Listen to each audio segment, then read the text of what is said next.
This is the Defenders podcast on TV Podcast Industries, and we're talking about Marvel Zombies, Episode 2. Okay, Baron. See the one with the rings? The one with the rings, he's the one who brought the cows. They have the beef. Yeah, I know I don't have a vote, but if I did, they'd have my vote. You're the one with the cows? Yes, your baronship. We seek the right of asylum in these troubled times. I've heard of you. Heroes of the open road, protecting your people with enchanted rings. Yeah, that's us. I hate heroes. Huh? Always hiding dangerous ideas behind your powers and silly masks. Not you. Look, we don't want any trouble. We'll scrub the decks, anything you need. And when it comes to protection, we're pretty handy to have around.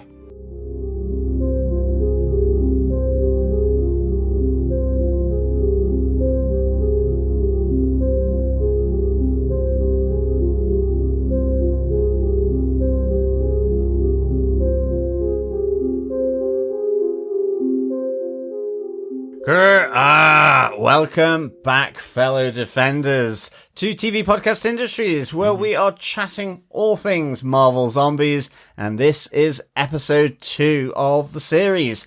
I am one of your hosts, John. And I'm your other host, Derek. Should these have had names, John? Maybe, but I can't see them anywhere. I've just got episode 1, episode 2. No, I know there's no names that they've given them. I think I'm just asking, should Disney Plus have given each episode a name, a title? I think so. It feels like just a little bit of the creative process is missed when you don't give the title to an episode. Yeah, I don't know why. Not a clue, but I think they should have given them titles. Like, for example, this one should have been Underwater, No One Can Hear You Scream. Something like that would be good. That'd be good. Or maybe if you're going to San Francisco, make sure to carry a stake in your hair. Maybe. I was trying to think what you'd replace a flower in your hair with to take out zombies. 10 rings. Cricket bat. 10 rings, yeah. Make sure you have the 10 rings in your hair. Yeah, 10 ring bangles. There you go. Oh, yes, we got Shang-Chi back, John. We certainly did, which was great. One of our favourite movie characters we just have not seen enough of. Simu back here in fine form with Aquafina.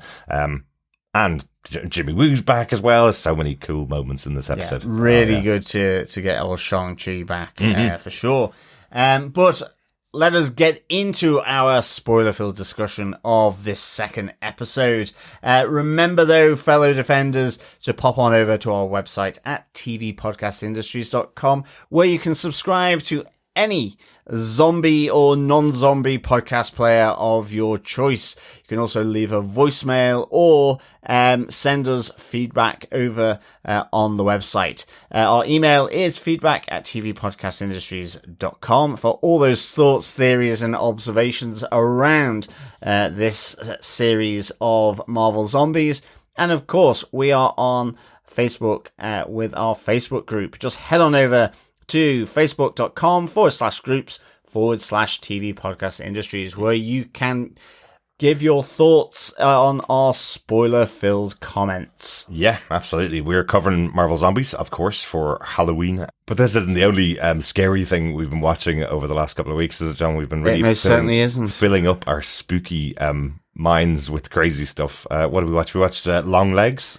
Yes, we did. I think that's with Nicolas Cage, but really, really good and very freaky. Mm-hmm. Up there with Weapons, I would say, which I really enjoyed as well.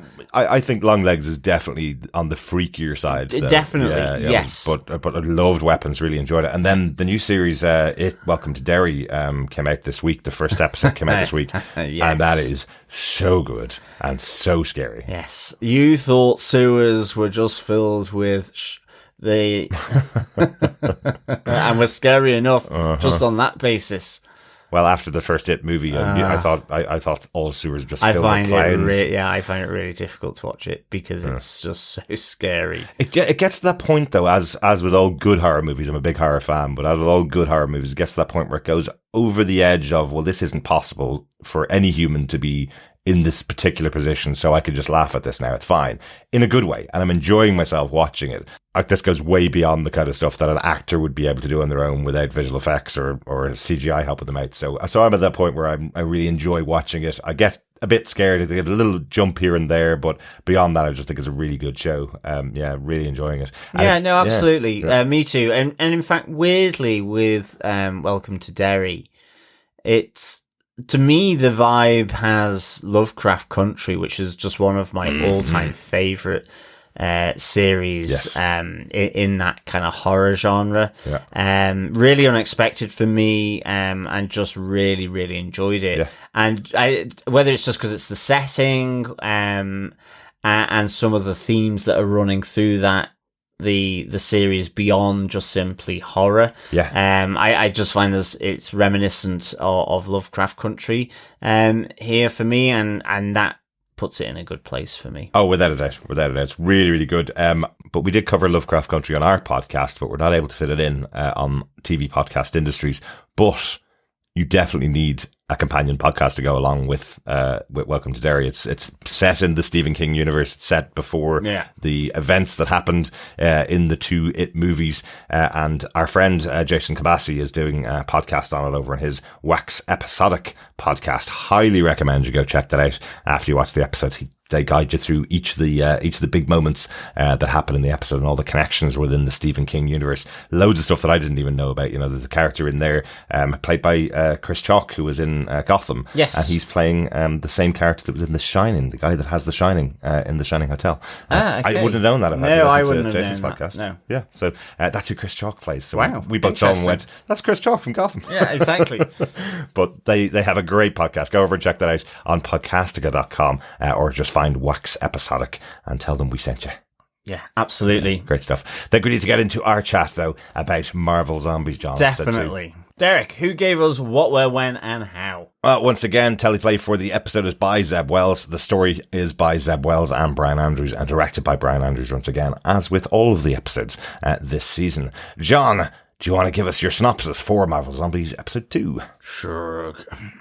Episode 2, On the Open Road, the hunger for flesh rules all.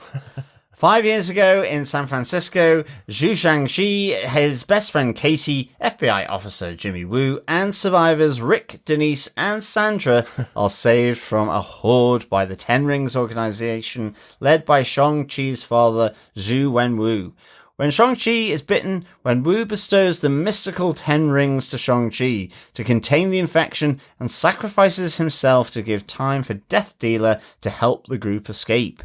In the present, after fighting off Skrull bandits, Shang-Chi's group arrives at Helmut Zemo's sanctuary, the Raft, where they meet Kamala's group. Both groups agree to work together, and Blade reveals that the spaceship to get the SOS transmission broadcast from Earth's orbit is located in New Asgard. Along the way, Zemo attempts to sacrifice Kamala's group to the infected Talokanil for safe passage. Instead, a zombified Namor leads his people to attack the Raft. While Zemo and John Walker attempt to flee in an escape pod, Namor kills Walker, Rick, Denise, and Sandra before Kamala kills him with the group's help. When the Raft begins to sink, Yelena sacrifices herself and stays behind to manually override the launch of the last remaining escape pods. The group successfully escapes and travel to New Asgard, while Yelena toasts her fallen allies before the zombies break in and devour her brains. Oh, poor Yelena. I know. Literally, the main theme for me on this episode is no one is safe. No, absolutely not. Absolutely not. I think just this hits hard with Yelena because we've seen what she went through at the start as Thunderbolt. She was in this kind of place after losing her sister and losing her family connection. She was willing to take her own life, and here she is sacrificing herself for everybody to get away. But even Rick, Denise, and Sandra, I mean, when will the killing end? I absolutely love this. We'll talk all about it in our major moments from the episode. Let's get into those, John, because we're going to San Francisco. Last week, New York. This week, San Francisco. Exactly. Interestingly, this is a direct connection back to, again, What If Zombies. The original outbreak started when Hank Pym got his wife, Janet Van Dyne, back from the Quantumverse, she brought the zombie plague back with her to San Francisco. And there was a little line in that episode that they sent the Avengers there to take care of it, and the Avengers were wiped out instantly. So this is the immediate aftermath of what happens there. We see Pym Labs and the explosions coming out of it, turning zombies into giants, humans into giants, ants into giants, and seagulls into giants. Yeah. Oh, you'd never be able to have a sandwich in San Francisco again. But I do really like the Pym zombies here. I think they even mention it. Look, it's the Pym Industries is on fire, and it also explains the really oversized zombies walking around, which is scary enough. Absolutely. I must say, when we first saw it, knowing it was in San Francisco, but there hadn't been the Pym reference, and I was like, what's up with those flies and the seagull? Yeah. I was like, what is going on? Because it then suddenly felt a bit like the Mad Hatter's Tea Party or something with Alice in Wonderland. Or Honey, I Shrunk the Kids would be my reference. Exactly. But I mean, I just, it was like, oh, okay, Grant, yes, it's, of course, the Pym particles, but and so on. So I like that, and I think it holds a lot of promise, shall I say. I have to say, I love the chaos that's here. This is what I love in a zombie movie. We haven't seen it very often. It's something that, they always skip it in movies nowadays, but this is the stuff that you really enjoy. This is like Train to Busan. This is like, back in World War Z, when you see these massive hordes of zombies in a city going after people, that it's what I love to watch. So seeing this in the Marvel universe and having Shang-Chi and Katy in the middle of it, Shang hasn't even revealed his power and revealed his past to Katy at this point. She's still calling him Sean. Yeah. It's only when his father arrives that she finally finds out who he is and what his legacy is. Yeah, cool. Totally agree. I mean, even like the hints with Zack Snyder's remake of Dawn of the Dead, it's just really good where you have that kind of the sequence of stuff happening. Chaos, and here it's on a really large scale. Yeah. And getting bigger because of the Pym particles. Exactly. It feels chaotic. Yeah.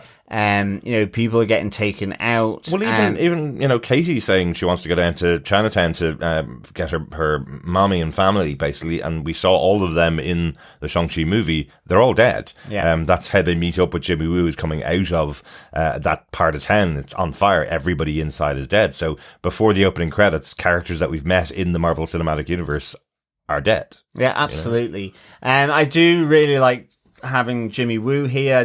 I really like the comedic relief that Jimmy Woo brings. Always. Always to the situation. And then, you have, as you say, you have Katy Shen realizing that Sean, her longtime friend and work colleague, is actually Shang-Chi and knows martial arts, and then has a father riding in on a helicopter with these magical 10 rings sort of protecting them.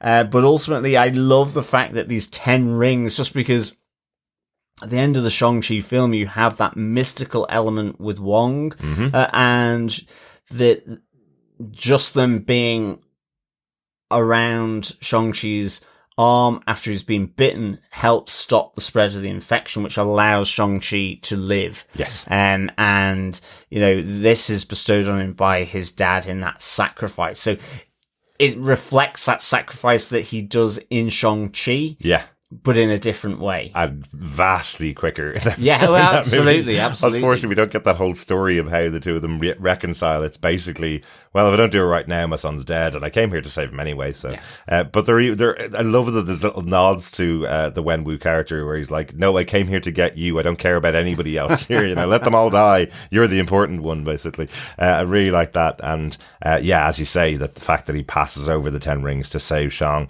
I wonder, does that ring have to stay there forever? That one ring has to stay in his arm forever. I didn't count them every time they were in battle for later points. No, I didn't really spot that. I was wondering that as well, that when he fires them off, is there 9? Does he need to keep one on? Yeah. And I guess he does, to stop the spread of the infection, because it's only with them going on that it halts moving up his arm. Guess so. But I mean, equally as well, I think he then shares them with Katy because Katy has half, he has the other half. Exactly. Yeah. So actually, whilst they're on, 5 years, he could take off his arm and just move them onto the other arm. Because I would always be worried that it might actually start spreading. You'd think he should just take off one arm. Whilst it's on, whilst it stops, Gotcha. like you've got the line, so you go, right, okay, just saw here. I'm not saying it's easy, I'm making it sound quite matter of fact, but... you kind of do that. But at the moment it's just slightly discoloured and slightly zombie infectious, but doesn't seem to impact him too much. He's still able to do his martial arts quite well for the rest of the episode. Oh, absolutely, yeah. It doesn't seem to affect him. But I did have the same thought, when he's chucking them around. But it is really cool that he ends up with these 10 rings as they're escaping from San Francisco, when Wu sacrificing himself at the opening of the episode here. And also we have Death Dealer, the silent character from Shang-Chi, who's in the helicopter helping people out, and that's where we get the rest of the group. We have them saving some randomers from the street, Rick, Denise, and Sandra. And no matter how much googling I did, I could not find a Rick, Denise, and Sandra that meant anything specific within the Marvel universe. Yeah. I'm sure they all have appeared, or those names have appeared in the MCU somewhere before. But absolutely. I do like as well just Death Dealer and Jimmy Woo's sort of trade off. It's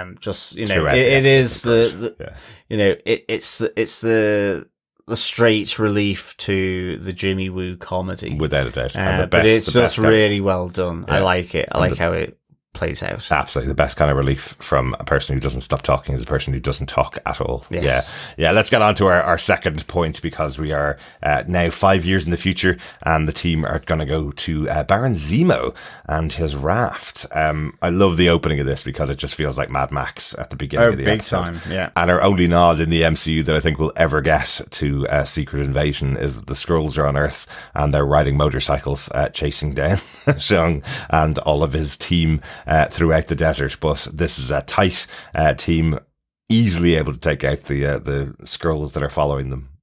Yeah, no, absolutely. Well, they're trying to stop them from getting their truck of cows. Yes. That they're taking to the city on the sea. Exactly. And that's a nod to the comic books. Again, I think I mentioned this before when we were talking about Secret Invasion, that the original Skrull invasion was that they came to Earth and they were tricked into turning into cows. The Skrulls that came to Earth that were able to shapeshift themselves into anything. They were tricked into turning into cows. So having the Skrulls on their motorbikes here, kind of like the Skrull Kill Crew, if anybody remembers that comic book. There they are chasing down some cows that could possibly be their friends, maybe. Yeah, absolutely. Yeah. They could be. Could be that. I do like, though, when they arrive at New Orleans in order to get on the city on the sea, which is the raft. So I think that's a real neat idea, actually.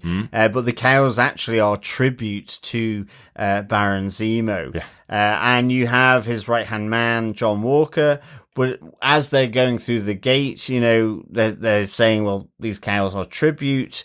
And you kind of have the guard umming and ahhing a bit, just, not being very committal. Mm-hmm. And you just have Katy say, when's the last time you had a hamburger? Absolutely. Which I just thought was really, I thought that was a nice little touch. Absolutely. It feels as though it'd be something I would say as well in that situation where you're kind of being questioned about whether you can get access and whether the tribute is enough. You're just kind of like going, hang on a sec. Hamburgers. Yes. Just think milk, of the possibilities. Yeah. Cheese. Butter. I love it. Isn't that's even a comment, isn't it, from Jimmy, where he's going, who the hell could turn down cows and hamburgers? Vegetarians? Yeah, I know, exactly. Oh, we didn't think of them. Yeah. No, there is a really good moment in this idea that Baron Zemo, of course, turning his prison cell into this ship that is the savior for the planet that's now infected with walkers everywhere, or with zombies everywhere. That's my Walking Dead there for a second, but with zombies everywhere. He has now turned the prison into the raft. Was John Walker sent to the raft at the end? I think he was at the end. Yeah, he was. Of Falcon and Winter Soldier after that. So I guess that's where the two of them met. John Walker probably sent to prison for a different reason in this reality. No, he is. But I also do like the fact that, in a sense, Zemo is still that sneak from Civil War. Into, he's here saying, heroes hide dangerous ideas, but then he brings them aboard onto his city on the sea anyway. And you're kind of like going, okay, why is that? And then you suddenly realize that where the cows were the tribute for Baron Zemo, they ultimately are the tribute to a load of hungry underwater Tolukans from Namor's city. And I just think this is a great idea as well. You have Okoye saying it, they think they're safe. Yes. And ultimately you have the Tolukans all zombified, eating sort of whale carcasses on the bottom of the sea, and ultimately start to attack the raft. So cool. And I love what you've said there, though, about that effectively the heroes are the cows and the tribute from Zemo to the king of the sea, basically. So I love that idea, and it also speaks to when we have Alexei going up to the canteen to get himself food, and he's told he can take whatever he wants, take as much as he wants, and he comes back with this massive plate full of food, because that's basically expected to be his last meal, because it seems like a lot of people are in on the idea that the humans that are on board, or the non-supers that are on board, will be allowed to live. The heroes that are on there, because Zemo doesn't like them, will be fed one by one to appease Namor while they pass by. Yeah, no, Plan, absolutely. at least. Like, Zemo really does not like superheroes, and I think it's just really cool as you see all these Tolukans sort of swimming towards it. But Absolutely, I think that's moving on to our third point, though, it's also their leader, Absolutely. Zombie Namor. or Zombie Khan. Yes. Well, indeed. So So, as I said at the start, this is the episode where it's like literally no one is safe. I mean, not only do we see that sort of in San Francisco, yeah. but I think equally with the arrival of Zombie Namor, to me, this is one of the most terrifying depictions of him, and is proper horror. I felt this was proper horror. Yeah.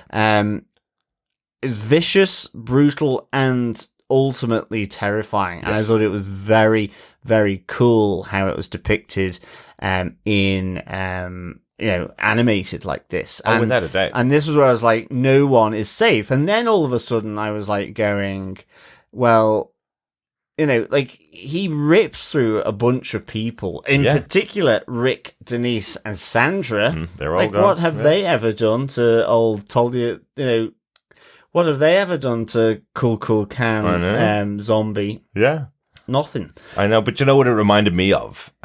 This was like the chase sequence in Multiverse of Madness, when Scarlet Witch is chasing down Doctor Strange and America Chavez and in Kamatage. Yeah, and Rachel when they're going through the tunnels and she's right, following yeah, along yeah, behind them. yeah. It really felt like that. I know there's water in that scene as well, so that's the intensity of it. Directed by Sam Raimi, of course, who's a horror director, and it felt like they were taking cues from that for this scene with Namor chasing them down. But that was it. With all his sort of posturing and that, it was like, well, no one is safe here. And then, of course, little soft Kamala, little, baby-eyed assassin Kamala is also a killer. She kills Zombie Namor. I just think it's so, so good. Yeah. And, so you're kind of there going, look, okay, I said no one was safe, and no one is, because literally Kamala has just blown up Namor's head from the inside as he's tried to bite her hand, which has been protected by her sort of crystals. Like, I must say, her power is very appropriate for the zombie apocalypse. It works really well. If they can't get to you and bite you, then you're safe, and she's able to block them at all in all angles with her powers. It's really cool. And yes, the fact that she does take out Namor is pretty cool. Yeah, it's pretty cool. I just don't think anybody survives the zombie apocalypse unless they're able to kill at least one zombie. And if you're able to kill the second biggest zombie of all zombies, which is Namor. I think that puts you on a pretty high level, right? Yeah, absolutely. And then, of course, you get the Yelena sacrifice. And so it's literally no one is safe. Yeah. And actually, you could have said that from the first episode, like we discussed in the last podcast with Kate Bishop, Riri, and, of course, Yelena's mother, Melina. But here we have Yelena sacrificing herself so that they can escape from the remaining zombie horde and get in these escape pods. But she needs to do all the override switches manually. And, you know, I do like it's very Yelena. It's okay. It's a good death. You know, and you see how distraught Alexei is in losing his and leaving his daughter behind. Yeah. But I do like the fact she is drinking some whiskey at the end, and it's like one for me, one for the ship. Absolutely. One for me. Just as the zombies kind of break through the glass to spoil her drinking session with herself. Yes. Once again, Defenders TV podcast bringing you Whiskey Watch. Indeed. I presume it was whiskey. It was brown, so it wasn't vodka. It was definitely intended to be whiskey, at least. Yes.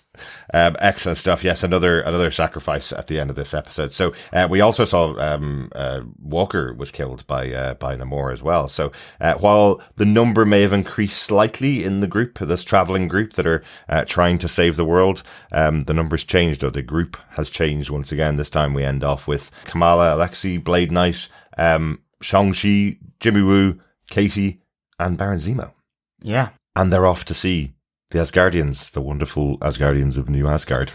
Yeah, exactly. So I'm really interested to see that now, I have to say, because I do remember the New Asgard that just looked like a fishing village off the coast of Scotland or somewhere. No, it was in the Nordic regions, wasn't it? Well, probably, but it kind of looked Scottish to me, or like, well, maybe Shetland, I guess. Right. But it was, but it looked a little sort of fishing village. And so I'm hoping it's a little more splendid than that. I'd say they're probably protecting themselves from the outbreak of the zombie apocalypse, John. Yes.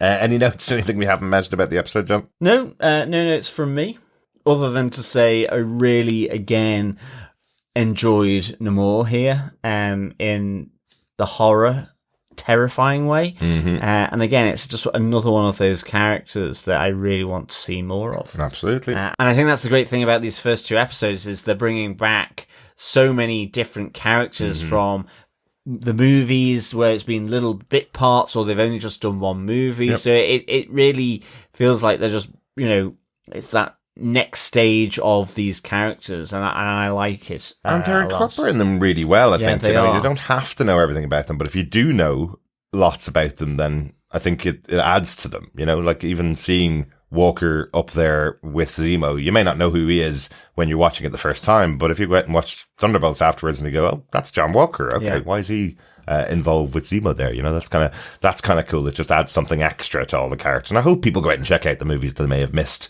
over the phase once they've watched Marvel Zombies and catch up on some of these characters that they may have missed. Yeah.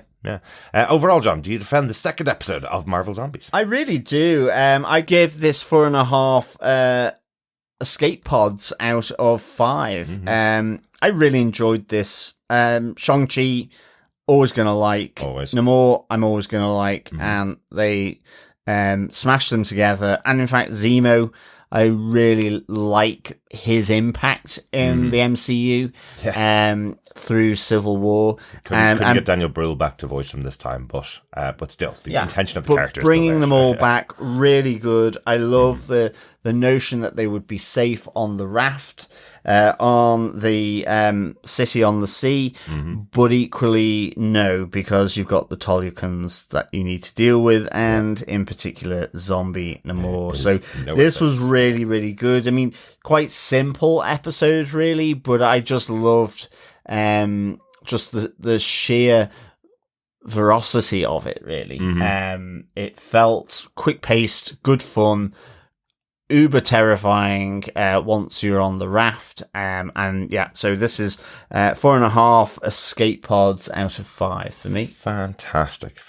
Yeah, absolutely defend this episode as well of Marvel Zombies. Another great entry. Can't wait to talk about the next episode. But we do have some feedback in for our wonderful fellow defenders. First up, an email in from Coffee and Vodka who says, "Greetings, fellow submersible defenders. First, a correction to my last email, as I've just realised where this is set. In the What If-averse, anything is possible, including an intact Xandar and an active Nova Corps, as seems to be the norm. Another maniacally paced episode, this time with extra Zemo, holy Yelena, with the big bad of this one no more or less handily dispatched and our hero corps growing. It still doesn't seem as if their trials will become any easier. Another shiny, if dark one. But then again, it does what it says on the tin. It's said that the entertainment of an age is a reflection of it. Marvel Zombies, Twisted Metal, Alien Earth, Gen V, and more seem to be laid out for future historians to have a field day with. 4.5 rough journeys, heroic sacrifices, and when woes out of 5. Peace and take care. Coffee and vodka." Good stuff. Coffee and vodka. Coffee and vodka. Yes, indeed. Yes, that does explain like Falcon Crest, Dynasty, and Dallas from the 80s. Yeah, it was all about shoulder pads and money back in the 80s. Now it's all about, well, when's the end of the world going to come? Maybe if we look to the future, the world will be better. No, it's probably going to end much more gruesomely then. Maybe we can go to space. Well, let's hope. But yeah, totally agree, Coffee and Vodka. Really good episode here. Yeah, and totally agree with you about the sort of amped up pace of these episodes, but it does still hold together really, really well. Absolutely. Yeah, I like the old when woes out of 5. Absolutely. Fantastic. Thanks, Coffee and Vodka. Thanks, Coffee and Vodka. Over on our Facebook group, we have Heather Wallace, firstly, who says, "The opening of this episode was so well done, it was so immediate and heart-pumping. And it makes sense because the zombie plague started in San Francisco with the Pims. And it all goes Mad Max in the time jump. I did not see that coming. Yelena and Alexei broke my heart. I don't know if I can handle 2 more episodes." Oh, I hope you can. Yeah, well, let's hope so, Heather. But yeah, the Yelena and Alexei thing was really, really heartfelt, for sure. It was. And, Florence Pugh gets a lot of work, and you can see why. She's just such a great actor, and she's got a great character here. And even just these little moments in an animated show with her fake father and Alexei, there's so much on them because of the experience that we've seen of her on screen, playing this character of Yelena now for 6-7 years, so it's cool to have these moments. That's something that they can do when you do this alternate universe where you have tons and tons of characters in it. Even if they've only got a few moments on screen, they make a big impact because of the weight of knowledge that you have of those characters in the universe. So I totally get you feeling, Heather. It was really sad, but at least she goes out drinking and sacrificing herself for in a good death, and they will honor her with every breath they'll take, as they say. Very cool. Absolutely. Yeah. Good stuff. Thanks, Heather. Absolutely. Thanks, Heather. Also on Facebook, Dr. Bob Phillips says, "Affectingly high body count in this one, a bit like the kids seeing the chestburster in Alien Earth. The sight of Sean and Katy facing dismemberment, falling bodies and decapitation absolutely made it crash home hard that a zombie land is a place of terror and loss. Even the assured last of the Red Guardian were mute. On the other hand, Silent Bob 2, Mad Max, and the persuasive power of beef burgers did provide fun touches this episode."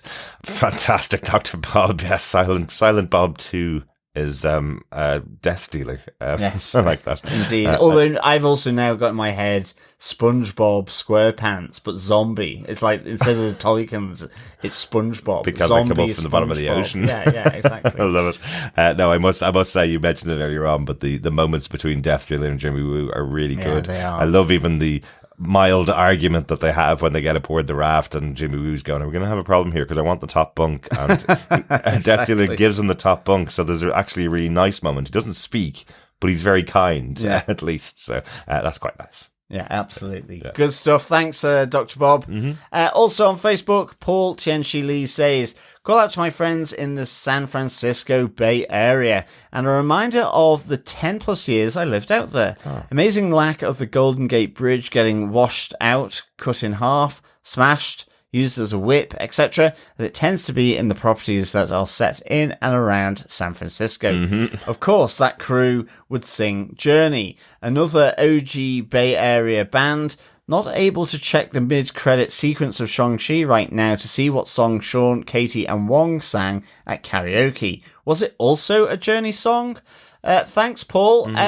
Well, I'm not entirely sure, but I think Derek went fishing. I did. I went and had a look at it. It was Hotel California by the Eagles instead that they sing when they're very, very drunk in the karaoke scene. and that's, I think, because Katy earlier on in the movie is walking around singing Hotel California, so they get together and sing karaoke. There's lots of karaoke moments in that movie, so maybe they did a Journey song at some point as well, but I didn't see one on the list. But yeah, you're totally right. It does feel right that we have this crew together out in the deserts. After being in San Francisco, all singing Journey together. Yeah. Feels like one of those. And it's interesting you sort of make reference to the Golden Gate Bridge as well, because I think one of my favorite San Francisco movies doesn't really include it. It's The Rock with Nicolas Cage. With the Escape Alcatraz. Yeah, that's right. They don't plant bombs on... I mean, it's a daft movie, but I do like it a lot. But they don't plant bombs on the Golden Gate Bridge. No, it's a really, really deadly toxin. But I probably am going to ruin it, Paul, and say that the reason why they don't include it is because that was where the Avengers died in the What If episode. They died on the Golden Gate Bridge. Of course they did, when they landed 5 years ago. So I think the other good... Or 5 minutes ago in this episode, sorry. Well, yeah, fine, yeah. Of course. So that's what was happening on the Golden Gate Bridge at the start of the episode was the Avengers were dying. Yeah. The other good one that has the Golden Gate Bridge is it's A View to a Kill, the James Bond movie with old Christopher Walken in. Yes. And yes, also a terrible movie, but I do like. It's one of your favorites. It was the one where Roger Moore was about 15 years too old to play the role of James Bond. Oh, absolutely. And he kept coming back, and they kept giving him the paychecks. Yeah, he certainly did. But I still really, really like it. Just maybe because I'm a geographer, because it talks about the San Andreas Fault and how basically San Francisco could slide off into the Pacific kind of thing. So yeah, Max Zorin or Christopher Walken, that's what he's trying to do effectively. He's going to push San Francisco into the San Andreas Fault. Yeah, so he can do a business deal. I mean, it's crazy, but I do like it. It was all about that in the 80s. You're right. Yeah. I'm going to cause absolute global chaos just so I can get a good old business deal. But wasn't that Lex Luthor's plan in the original Superman as well? He was going to get Australia for land. Absolutely, it was. It was. Yeah. All about property deals. And it also had Grace Jones in it, which was fab. Of course. Yeah. Of course. Yes. Oh, no, you brought that image back to my mind of Roger Moore and Grace Jones together. Well, as I say, probably 35 years too old or that something. Particular movie is the reason why James Bond movies should never be made the way they used to be made. I'm so glad for the next era of James Bond to maybe correct and maybe make amends for those terrible, terrible movies back in the late 70s, early 80s. Great stuff, but we're not here to talk about Bond. We're here to say goodbye after our coverage of Marvel Zombies Episode 2. Thanks so much to all of you who've sent in your feedback. You can continue to email us into feedback at tvpodcastindustries.com or pop on over to our Facebook group at facebook.com/groups/TV Podcast Industries. As we mentioned earlier, if you want other spooky stuff, go over and check out It Welcome to Derry, and then pop on over to Wax Episodic over on podcastica.com for their thoughts about those episodes. If you like scary stuff, that's a scary way to go. Yes, absolutely. But fellow defenders, thank you so much for joining us. We will be back soon with episode 3 of Marvel Zombies. Cannot wait for that one, yeah. But of course, as always, fellow defenders, until next time, keep watching, keep listening, and, of course, R.I.P. Rick, Denise, and Sandra. Absolutely. Bye. Bye.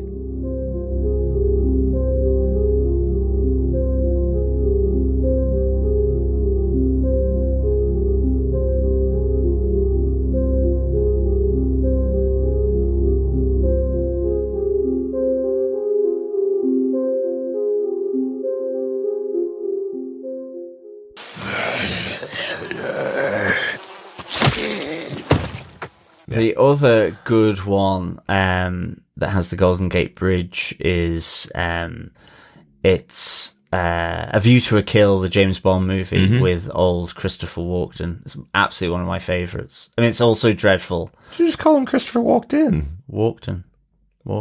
Yes.